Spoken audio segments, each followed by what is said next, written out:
We all have our own favorite Soul Eater characters and moments, but one thing that is a fact is whether you like it or not, there would be no Soul Eater without the one and only Maka and her respective weapon, Meister Soul. They are Soul Eater at its core and characters I was always happy to see succeed. I'm here per usual to cover all of her fights and some character development as well. So I probably won't have time to say it in this video, but drop a like if y'all want more. Y'all know I really shine in analyzing them hands. Frankenstein is an important teacher to Maka, and really the whole cast in general, teaching them how to become stronger and utilize their soul wavelengths more. But he was really essential to Maka due to him teaching her how to use her soul perception, which was key to her development because hers was stronger than most in the series. But the reason I'm bringing this up is because before we got to this point, these niggas had to really throw hands since he went rogue. Or that's what they thought. Really, he was just doing some undercover teaching. Def, you a hoe-ass nigga. This episode starts with the gang outside Frankenstein's house, and Maka already sweating. The door opens, and his goofy ass loses aura by falling on the entrance. Bro was like, hell no, my pull-up was ruined, so he tries again, just to end up falling, once again.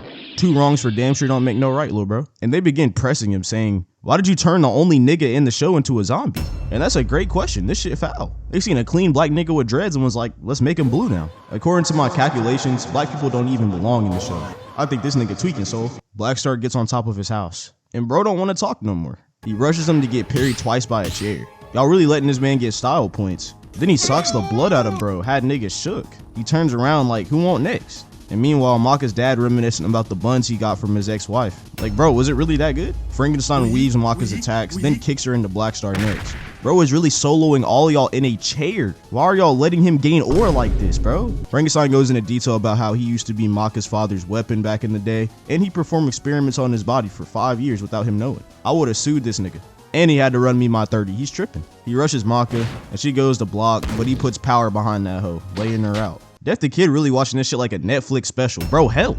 She gets upset and rushes him again with no plan, getting shocked again. Then he grabs her by her hair and, nigga, what are you doing? Then got a real nigga was here to stop this freak show because Blackstar rushes in, directly hitting him with the soul wavelength. But all that shit did was fix this nigga's posture. Bro's so unbothered right now. Frankenstein talking about some, so now it's my turn. And then straight fried this man. He already built like a chicken nugget, now he a burnt one. And I honestly don't know how this man is not dead. This really looked like a fatality. What is this? So bad that Kid had to finally get up. And it had Maka losing hope. She uses soul perception and she can see his soul. And who is this man fighting? Goku? Bro is literally the embodiment of aura now. Stein is different. Soul talks some sense into his main chick and they ready up again. They form a soul resonance and go into Witch Hunter, which is kind of like they first move in the show, even though they only have like 2. Maka swings it and it connects. And this move really looked cool as hell, I'm not gonna lie. But cool points is all it gets. No DPS points were made. This man Stein really broke that, made it look like crystals. He really no-dipped all of them, but luckily for them, Maka displayed enough potential for them to get an A, because it was all just a teaching lesson, and Stein came back to school the next day. And that shit's crazy. Nigga really went from whooping your ass to teaching you about ABCs. I'm dropping out. Later, Maka and Soul are going to Italy to find out where they can gain some more souls and kill the bad guys there, since that's what Meisters do. And where did they get this motorcycle from? I wish my school covered this in their tuition. They're in an alley, getting harassed by some thugs. But these niggas are regular, stink, and they're unemployed, so they get laid out. And when nightfall hits, we see 2 very important characters. First, Medusa, who is the series' main antagonist, pretty much the whole series up until this emo nigga shows up. And her genderless kid, Crona. But in the anime, Crona is actually referred to as a boy, so I'm gonna just say he in this video. The anime really did deviate from the manga a lot, it's low-key crazy. Maka and Crona later have a very deep and complicated relationship, but for right now, they're finna be enemies. And Crona is introduced to us as a scared ass nigga. Like y'all being scared to hit the like button. The fuck is we doing right now? His mom gives him a little push and his sword awakens. When he hits this weird ass pose, you should already be out of there. Everybody in the room got killed off screen, even had the moon bleeding. And why is Maka doing side quest? This dude has a bag on his head. He is no threat. She senses the death of many people and sees the souls. They go to check it out and her inside voice is saying, we should run. And this is the voice all black people listen to. But Soul Eater shows us indeed that Maka is not black. And she enters the door. And there he is. Crona. And did Crona murk all of them in a church? Oh nah, he out here committing all type of sins. Maka notices there's a weapon inside Crona, and on cue the demon sword Ragnarok starts shaking through Crona's body. Like, has this man never heard of personal space? And why is he so buff? He really been lifting weights inside this nigga body. Then got the nerve to hit this man. Like, you don't pay no rent? Maka readies herself and Crona turns his sword back. He attacks from below and it gets parried. Then Maka socks this man. She slams it to the ground with her scythe, using this to flip, kneeing him.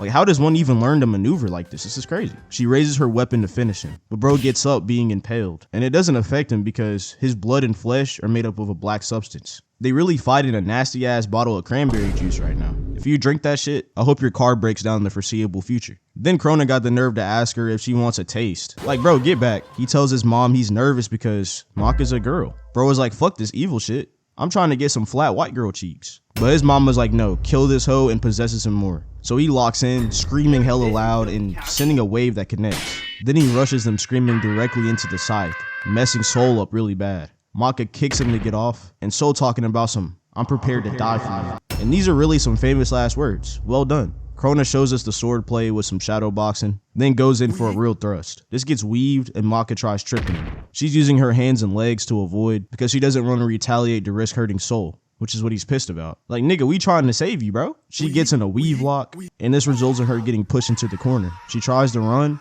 but like Soul Illuminati said, it don't work.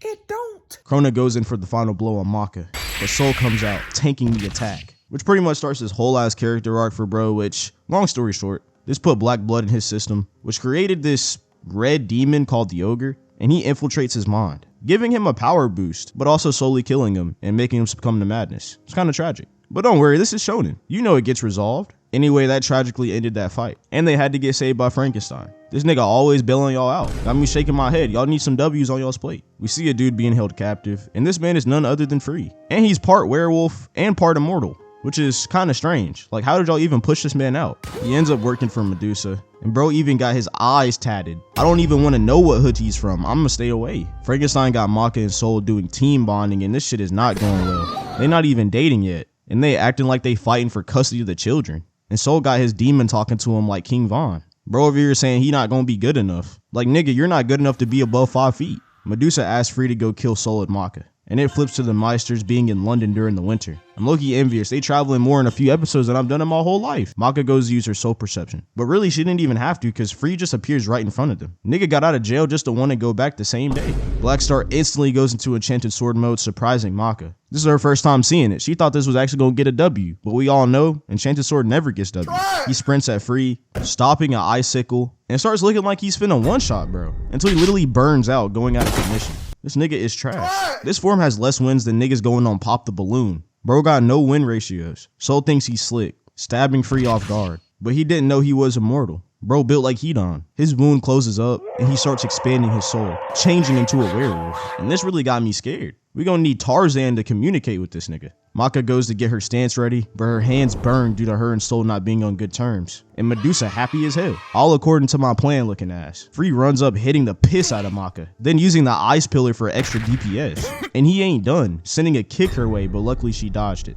But she didn't dodge the next one, and they're just about to get cooked completely. He starts doing some crazy ability to end Maka's career, and Plot Armor was like, hell nah, we gotta make some shit up right now. And somehow he accidentally stabs himself. Like, how the fuck does this even happen? Even the frog lady was confused. He says, fuck it, I still ball and chucks some ice. Maka thinks she dodges it, but he connects it to a chain, flip socking her into the snow. Maka tells Soul to transform again, and she's getting her hands burnt, but she has that dog in her, stabbing him. But this still doesn't do anything, and she gets socked. She takes it like a champ though, and runs back into it, getting socked again. I feel bad for her. This really domestic abuse on a bridge at this point. They keep arguing, and you know it's bad when Tsubaki has to step up. Shit tragic. They remember the reason they were fighting in the first place, and it was because deep down, they wanted to protect each other. Especially due to realizing how fragile life really is after fighting Crona, and Maka's soul comes out. Soul goes to listen to this evil King Von incarnate, and they're able to resonate again. But because of what Soul did, it makes the resonance overpowered. And Medusa really happy right now. She's looking at this fight as one of her experiments. They use Witch Hunter, and bro just flares up his tail.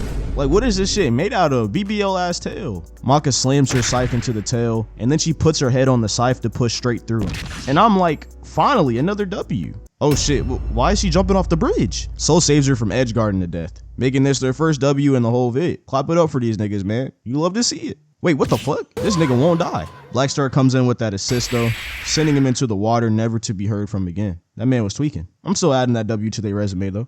And also, if you're like, well, where's the first episode? I already did a video on the first episode, so definitely go watch that after this one. After more events, they finally get to run it back with Crona after some time. You know Maka couldn't sit on an L for too long. She wasn't having it. She forced Black Star to leave so she can handle the 1v1 fade. and instantly taking the breath away from bro. Then follows that up. She really cocking back these punches, putting her back into it like a workout. Then starts comboing him. She really putting in for all the sleepless nights he gave her, piecing him up some more with a double kick to the head. And Crona gets up, and Maka talking about some, I don't have a plan. The fuck you mean? Still she's confident, staring this nigga down like she's finna eat him. Their auras start to flare. She weaves a slice attack, then blocks the next, and is able to predict the spikes coming out of the ground. Like, great job, Maka. You moving like you actually value your life right now. Crona uses Scream Resonance, and you can see that Maka is stronger here without the show even having to state it, because she's just enduring this shit, unfazed. She blocks the next wave even though it does push her back. Then when it cuts back, she rushes Crona only for her attack to be blocked by his hand. This is a new level of disrespect. He uses the blood on the scythe to try and impel her, but luckily she read that. She gets back and does what she knows best, Soul Resonance, and they both power up their strongest attacks. And once again, Medusa happy as hell right now because this is a product of 2 of her experiments. Soul with the Black Blood Amp, and Crona, which is literally her child. Maka jumps up, slamming into this man, and then trying to use the scythe to uppercut, but this shit is doing no damage. Bro's smiling because he knows it's finna be light work now. He goes crazy on Maka's weapon, putting damage on Soul, and in turn knocking Maka back. Like, what happened to all that confidence you had? And Crona talking about some, you afraid now? Nigga always dropping the hardest quotes, I won't lie. Then, you know, it wouldn't be a shonen anime without the flashbacks. We see how badly his mother treated him as a kid, locking him up into empty rooms and forcing him to kill things that he didn't want to kill. Until just one day he goes mentally insane. Like, the fuck is this? Crona was really whooping their ass, so he got Soul's demon talking to him like a jail inmate. Together we can break out and get more bodies, head ass. Somehow Maka gets in there, and then they start dancing. And I'm here for y'all's romance, but can we pick a better time? You can tell something's in Maka's mind, and Soul figures out what it is. It's that Maka wants to use the Black Blood Imp for herself, like Crona, which is insane, by the way. And this makes the Madness Demon happy as fuck. Since this nigga is really Madness incarnate itself, she makes up her mind and decides to do it. And when we go back to the present, Crona goes to kill Maka, but she blocks it with her arm like a G, and then straight up flings this man into a pillar. That madness just kicked in like a Red Bull, oh my goodness. She starts laughing and emoting more than a Fortnite lobby. And I don't know why Soul is surprised, you really let her do this. She's wobbling to Crona and even he's getting nervous. Gets bopped on the head and then he retaliates, but she ate that shit. Round kicking, bro. The tides have changed. She grabs this nigga and damn, I don't even know what to call this shit. This is just bullying. Even stomping him out after. And what is she doing now? Oh nah. I just said earlier that she was looking at him like she wanted to eat him, but I didn't mean literally. There's still a window Maka can use to escape the madness, because if she's in this state for too long, it'll actually control her completely. But she's actually smart, because all along she did this in order to match soul wavelengths with Crona, in order to connect with him and find out why he's acting the way he is, and save him from his madness. She catches his soul and sees how lifeless and dry his soul looks, and Crona's true self being his shadow is ignored by him. Bro can't accept his emotions, like I can't accept being broke. We gotta get to this money. Crona starts crying and Maka finds him, eventually giving him comfort. She got Riz like that, I'm proud of her. But who'd she get that from? Definitely not her dad. This makes Crona start tweaking in the real world like he off of perk 40. Maka luckily gets pulled out of the madness in time and wants to show him that she's there for him and walks through his thorns, hugging him. This shit was so beautiful, bro. Who taught her this level of Riz? Seriously. They become friends after this, ending their long beef and helping Crona's deep trauma, which actually ends well in the anime. Because in the manga, Crona actually ends up dying at the end, but that's a story for another day. We talking about the happy anime right now. Maka and the other main Meisters start running in this temple, and this evil long-nosed nigga Mosquito shows up. He works for Lady Arachne, so you know he can't be trusted. But he shows he ain't just a midget, and starts powering up. And what the fuck am I looking at? This is a new meaning to a sleeper build. Blackstar rushes him slashing, but his big ass is guarding against all of this. Maka runs up and they both get hit. Kid starts firing at him. Blackstar gets him in midair, then Maka lays this man out.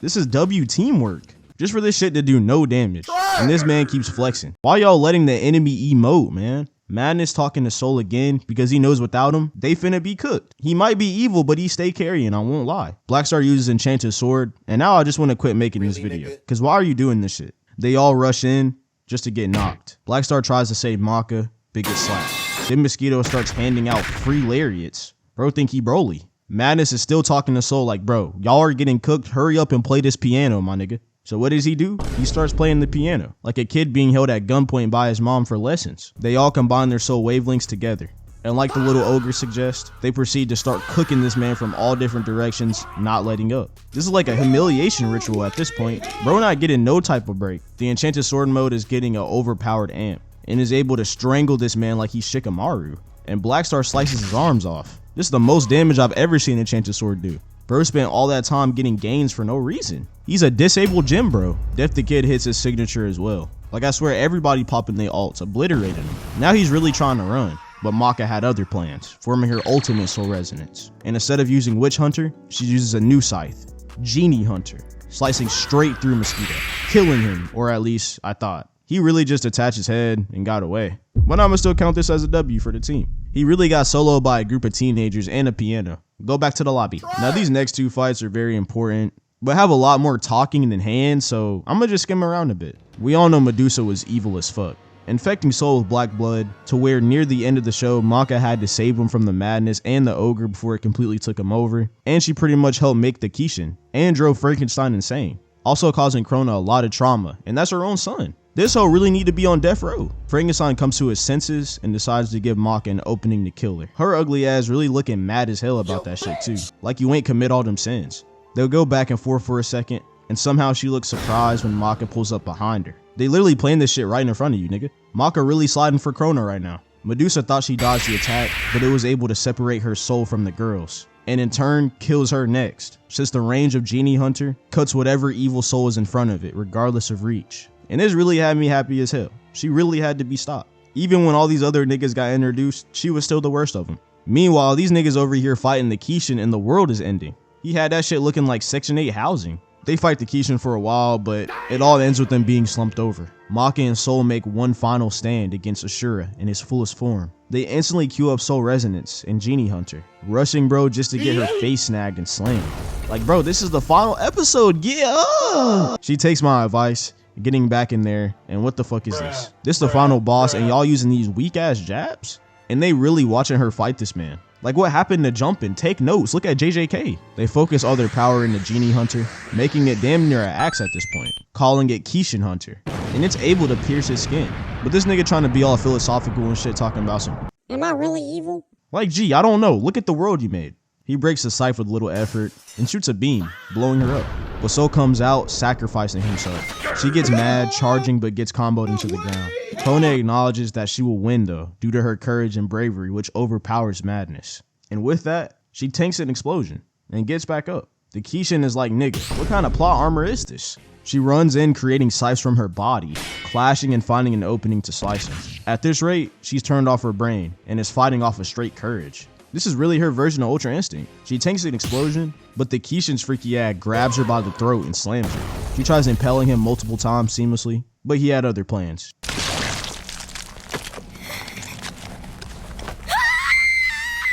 He's talking to her saying that she has no hope to win, and all her friends are knocked out so they not finna save her. Trying all he can to put fear in her heart, but Maka ain't going for it. The fact that madness can't creep into her head confuses the Kishin, and the rest of her friends chime in to help, saying it's her bravery that makes them put faith in her. This very concept makes the Kishin fragile, since his very being was formed off of hopelessness and fear. The state he's in at the sight of Maka makes his soul weak. So weak, in fact, that Maka is able to run up on him and beat him in a single punch, causing him to explode, releasing thousands of souls back into the Soul Eater world, ending Soul Eater. I'm telling you, Maka's story is beautiful. Sensational, man.